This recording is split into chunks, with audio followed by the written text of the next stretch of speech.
This is how I made this sterling silver textured disc bracelet. So I started off with 5 frets hammers. This is really just because I was being greedy, because I had borrowed all 5 hammers. And I annealed my pre-cut discs. I then put each disc on a steel block with a rubber block underneath, and I used a bit of double-sided tape just to make sure it didn't slip. Then I closed a sterling silver jump ring, and then I soldered this shut just using a bit of solder paste, and then I used the hammer on this as well, and I hit it with the hammer just to see what kind of texture this would lead to, and I was absolutely delighted with the results. I made lots of different textured discs, and these are all the textures that you can create, and this meant that I was able to have a little bit of a choice. I did a little template so I could mark out the dots, and then I used a center punch to mark out where I wanted to drill, and then used my drill to drill through those holes.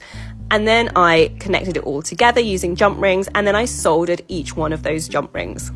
I oxidized all the discs to bring out that beautiful texture, and then this is the finished piece, and I just love it.